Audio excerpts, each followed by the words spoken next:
Hello everyone. So the gbos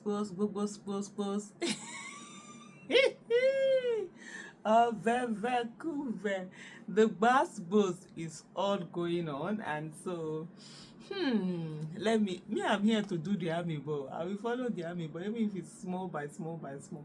So first of all, El-Rufai says that the whole thing about him not being hired, not being given an appointment, that it has to do with Tinubu changed his mind or something happened, that it has nothing to do with the National Assembly, that story about the National Assembly rejecting him, no, it's not true. I don't think so. That story is true. The National Assembly did say they were rejecting him, and on that basis Tinubu didn't continue. But yes, it is also true what uh El-Rufai said in terms of the father. It's within from the Tinubu's camp that they didn't want him.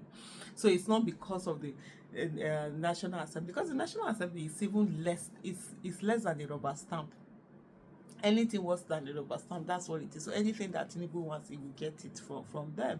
So they couldn't have, if he had wanted El-Rufai to actually get on it, he would have gotten it up. But I think, but anyway, before I continue my thoughts, just take a look at this. I've never, since I left office and the president begged me publicly to come and serve in his government, I had my plans, and I told President Tinubu from day one when he asked me to support him, I said I would, but I don't want anything, okay? Because politics in Nigeria is always about what do I get for giving you support. I'm not in politics for that reason. I'm not in politics to get anything. I have a surname, I'm a self-made man, I have made my money before coming into public office. I don't need anything. After 8 years in Kaduna, I was nearly burnt out. I was struggling for 8 years and I wanted to take a break, and I had my private plans.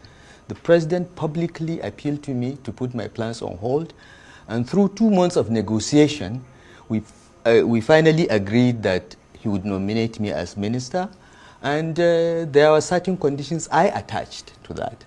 I think along the line, either the president changed his mind or something else, because please don't believe the story that the National Assembly rejected me. The National Assembly had nothing to do with this. The president didn't want me in his cabinet. He changed his mind. Whatever it is, frankly, I don't care. And I told him, and I moved on. And since I moved on, I've not said a word. I've not granted any interview. I've not commented on the government. But it is within my rights as a founding member of the APC, as one of the 34 people that signed the INEC form that got the party registered. It is within my rights to ask, why is my party not functioning? Indeed. And that's all. And so, I don't know if I've answered your question, but well, to some extent you have, but I'm going to press you a little. Just watching this video is that, just see how humble, El-Rufai appears, even though he's trying to brave it, trying to show the strong face, and the fact that, oh no, this thing doesn't matter. This, you could see it, that arrogance, that there was a certain arrogance El-Rufai had just because he was governor. There was the way he spoke to people, the way he was dismissive of human beings. It was almost as if that place, he was not going to leave that place. There was this arrogance. And I will tell you, this whole process, whether the one that has to do with Ubasani, the one has to do with everything, El-Rufai has been humbled. And yes, I do. For me, I do agree with the father. It's all about. It's not necessarily about the national, the National Assembly, but more about Tinubu and that camp. But one of the things, if I might, the way my thoughts, and I might be very wrong, so let me just share my thoughts. And also, let's see us also in the comment section if it's. I think one of the things that Tinubu is very good at is that he has a way of wanting only people that he is the one that built them, that will be around him. So he doesn't want you to come with any power. And part of the things that he's been doing, especially in the northern part of Nigeria, is that he has been disseminating the powers of those who already had power that is not the one that gave them. And then he's entrenching some people in the place of power where ordinarily they would never have gotten to that place if not for him. So because of and based on that, he is guaranteed total loyalty. So let me explain it. This one, let me see that very well. Maybe if I'm not explaining it very well, although I've talked about this quite a number of times.